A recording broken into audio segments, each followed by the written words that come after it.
Deputy ముఖ్యమంత్రి పవన్ కళ్యాణ్ గారు ఇంత చేసినా ఇండస్ట్రీ అర్థం చేసుకోలేదా? ఇండస్ట్రీలో కనిపించే ప్రముఖ మరి ముఖ చిత్రాలు దగ్గుబాటి సురేష్ గారు, జల్సా నరసింహదత్ గారు, దిల్ రాజు గారు, అక్కినేని నాగార్జున గారు, ఇంకా ఉన్నారు నవీన్ ఎన్నేని అండ్ సుప్రియ యార్లగడ్డ, చాలామంది ఉండొచ్చు. అలా ఒక 10-15 మంది. సరే, అల్లు అరవింద్ గారు ఎలాగూ ఆయన చాలా డిజోన్ చేసుకున్నారు. రావు గారు నన్ను ఇన్వాల్వ్ చేయకండి, ఇందులో నాకేం సంబంధం లేదు, నాకున్నవి 15 థియేటర్లే, నేను పెద్ద మనిషిగా మీరు ఎప్పుడు పిలిచినా వచ్చి నా సలహాలు సూచనలు నా సహాయం ఏదైనా చేయమన్నా చేసేస్తాను. ఆ నలుగురిలో అయితే నేను లేననేశారు. ఆ నలుగురు మినహా ఇంకేది ఇవాళ మాట్లాడుకోవడానికి అదే కాబట్టి దానికి మినహా ఇంకేం అడగద్దు, ఇంకేదన్నా అడిగితే నేను ఇంకోదే మాట్లాడాల్సి వస్తుంది కాబట్టి నేను అది మాట్లాడి ఈరోజు హెడ్డింగ్ ఇదే అని చెప్పేసి ఆయన మారని ఆయన చెప్పుకుని వెళ్ళిపోయారు దులిపేసుకొని. మరి పెద్ద మనుషులందరూ ఏం చేయాలి ఇప్పుడు? పవన్ కళ్యాణ్ గారు ఏంటి వాస్తవంగా ఆయన ఇంటెన్షన్ ఏంటి? ఇండస్ట్రీకి ప్రభుత్వం ఇంత సపోర్ట్గా నిలబడినప్పుడు కనీసం మంచి మర్యాద ఉండాలిగా. ఆయనేమి సన్మానాలు ఆశించక్కల్లా, ఆయన సన్మానాలకు ఆయనకి వాళ్ళ అవసరం కూడా లేదు. ఆయన కానీ ముఖ్యమంత్రి చంద్రబాబు గారు కానీ. ముఖ్యమంత్రి చంద్రబాబు గారు స్వయంగా సినిమాటోగ్రఫీ మంత్రిగా చేశారు. ఆయనకు చట్టాల మీద సమగ్రమైన అవగాహన ఉంది. ఆయన మొట్టమొదటి నిర్వహించిన శాఖ అది. ఈయన సినిమా ఇండస్ట్రీ నుంచే వచ్చారు. వీళ్ళిద్దరికి తెలియని విషయాలు ఇంకేముంటాయి?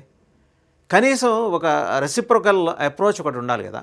జగన్మోహన్ రెడ్డి గారు ఆయన బెదిరించి కాలు మీద కాలేసుకుని కూర్చుంటే వచ్చిన వాళ్ళందరూ సూపర్ స్టార్లు, అలాగే రెబల్ స్టార్లు, ఇలా రకరకాల స్టార్లు అందరూ వచ్చి ఆయన ముందు చేతులు కట్టుకొని నుంచోవడం కూర్చోవడం ఇన్ని విన్యాసాలు చేసి వెళ్లాల్సి వచ్చింది. ఒక్క చిరంజీవి గారిని మాత్రం కూర్చోబెట్టుకొని అన్నా అని పిలిచి, మరి భార్యాభర్తలు ఇద్దరు ముఖ్యమంత్రిగా జగన్మోహన్ రెడ్డి గారు ఉన్న సమయంలో వాళ్ళిద్దరూ కూడా ఆయన సతీమణి భారతిరెడ్డి గారు కలిసి దగ్గరుండి వడ్డించి చాలా మర్యాదగా చేసి పంపించారు.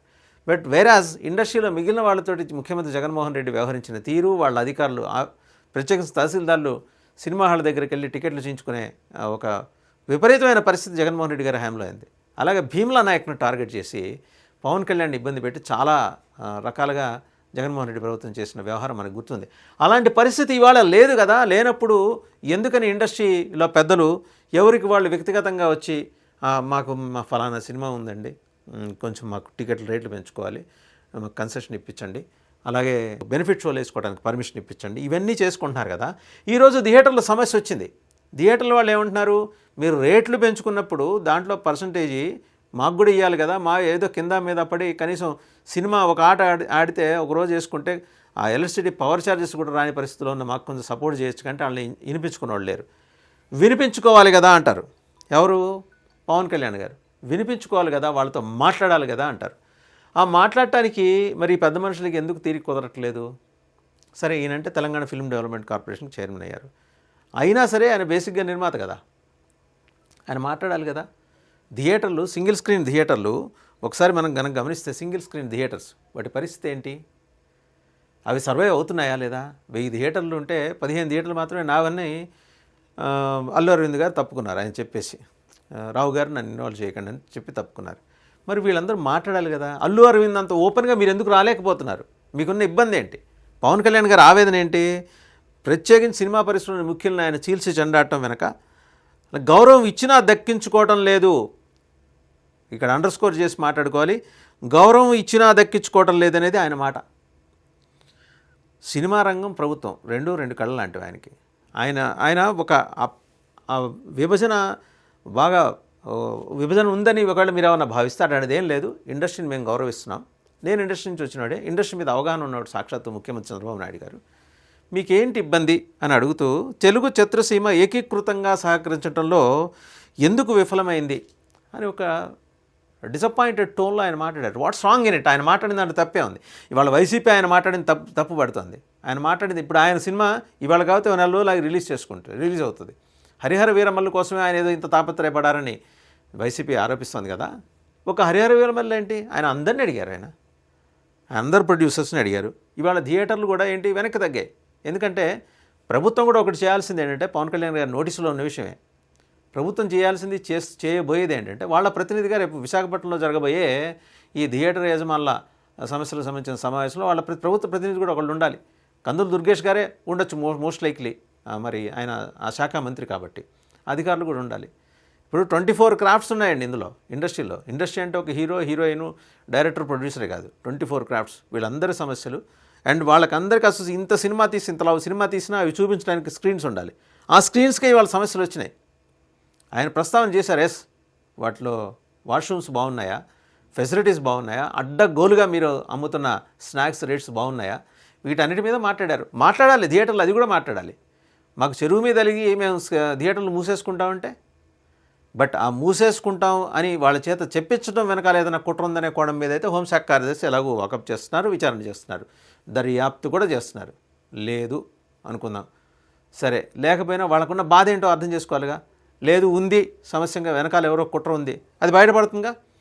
అది బయటపడాలనే కదా ఆయన ఇంత ఓపెన్గా ఆయన ఎందుకు మాట్లాడారు పవన్ కళ్యాణ్ గారు. ఆయన ఇంకోటి దాపరికం లేని మనిషి. ఆయనకు ఆవేశం వస్తే ఆ టైంకి ఆయన మనసులో ఉన్నది చెప్తాడు. కడుపులో ఒకటి పెట్టుకొని నాలుగు మించి ఒకటి మాట్లాడే రకం అయితే కాదు, అది స్పష్టం. ఇక ఇంకా ఆయన దాంట్లో ప్రస్తావించింది దిల్ రాజు, అల్లు అరవింద్, డి సురేష్ బాబు, వై సుప్రియ, చిన్నబాబు, చలసాని అశ్విని దత్, నవీన్ ఎన్నేని వంటి ప్రముఖ నిర్మాతలు తమ సినిమాల విడుదల సమయంలో టికెట్ల ధరలు పెంచమని కోరటానికి వ్యక్తిగతంగా ప్రభుత్వాన్ని సంప్రదిస్తున్నారు. బాగానే ఉంది. ఇట్లాంటి క్రైసిస్ వచ్చినప్పుడు అయ్యా మీరందరూ ఎందుకు రావట్లేదు, మీరందరూ అడ్రస్ చేయడానికి ఎందుకు ముందుకు రావట్లేదు, మీది కాదనుకుంటున్నారా? ఇవాళ మనం మాట్లాడుకుంటే పెద్ద సినిమాలు సంవత్సరానికి 10-15 రిలీజ్ అవుతాయి, పెద్ద హీరోలు. లేదా ఇంకా అసలు విపరీతంగా ఖర్చు పెట్టేసాం, ఒక 5,000 కోట్లు ఖర్చు పెట్టాం, 6,000 కోట్లు ఖర్చు పెట్టాం. బాహుబలి, మహాబలి టైప్లో చాలా వస్తుంటాయి. అవి 10-15 ఉంటాయి. నిజంగా అంత ఖర్చు పెట్టారో లేదో తెలియదు. ఆ బాక్స్ ఆఫీస్ దగ్గర అవి అసలు ఇవాళ పొద్దున బాక్స్ ఆఫీస్ దగ్గరికి వెళ్తే సాయంత్రానికి అసలు నిజంగా పొద్దున వెళ్ళిందా లేదా అని ఆనవాళ్ళు కూడా ఎత్తుకునే పరిస్థితి ఉన్న సినిమాలు చాలానే ఉన్నాయి, పెద్ద పెద్ద హీరోలు నటించినవి. అవి మినహాయించి చిన్న సినిమాలు 200, 225, 250 దాకా వస్తున్నప్పుడు, రిలీజ్ అవుతున్నప్పుడు చిన్న సినిమాలని కాపాడుకొని థియేటర్లని బతికించాల్సిన అవసరం మీ అందరికీ లేదా అని ఆయన నిలదీశారు. ఆయన తన సినిమా గురించి మాట్లాడలేదుగా. తన సినిమా ఆయన రిలీజ్ చేసుకోరండి, ఇప్పుడు కాదండి, ఆయన ఒక 2 నెలలు పోస్ట్పోన్ చేసుకుంటాడు, లేదా 3 నెలలు సినిమా చేయక సంవత్సరం దాటింది. ఉప ముఖ్యమంత్రిగా ఆయన తన సినిమా రిలీజ్ చేసుకునే సందర్భం ఆయనకు అంత దాని మీద అంత సీరియస్గా ఆయన ఏం లేరు. వస్తుంది, రిలీజ్ అయినప్పుడు రిలీజ్ అవుతుంది. బట్ ఈరోజు థియేటర్ల సమస్య ఉంది చూసారా, దాని మీద మీరు కాన్సన్ట్రేట్ చేయాలి. పెద్దవాళ్ళు మీకు రూపాయి షేర్ వచ్చి మీకు రూపాయి లాభం వచ్చింది, 10 పైసలు చిన్న థియేటర్లకి ఇవ్వండి, సింగిల్ స్క్రీన్ థియేటర్లకి ఇస్తే మీకు ఏమైనా నొప్పా? అది నేరుగా ఆయన అడగదలుచుకున్న అంశం. రెండోది, షారూఖ్ ఖాన్ మన ఈ మధ్య మాట్లాడారు. షేరింగ్ ప్రాసెస్ ఒకప్పుడు ఉండేది, ఎన్టీఆర్ గారి హయాంలో మొత్తం థియేటర్లకి షేర్ ఉండే ప్రాసెస్, ఒక వ్యవస్థ ఉండేది. ఆ ప్రాసెస్ వల్ల ఒక సినిమాలో నాకు నా షేర్ కింద 200 కోట్లు వచ్చినాయి, ఒక సినిమా ఆడలేదు 40 కోట్లే వచ్చినాయి. ఐ డోంట్ మైండ్ అన్నాడు షారూఖ్ ఖాన్. ఓపెన్గా ఉండండి సార్, నేర్చుకోండి, హిందీ బాలీవుడ్ నుంచి నేర్చుకోండి. మన వరకు మనం బాగున్నామా, మన సినిమా బాగుందా, మన డైరెక్టర్ బాగున్నాడా, మన హీరో మాత్రమే బాగున్నాడా కాదు, అందరూ బాగుండాలని చెప్తున్నాడు ఈయన, ఇండస్ట్రీ బాగుండాలని చెప్తున్నాడు. సో ఆయన చెప్తున్న, డిప్యూటీ ముఖ్యమంత్రి చెప్తున్న దానికి విపరీత భాష్యాలు తీయకండి.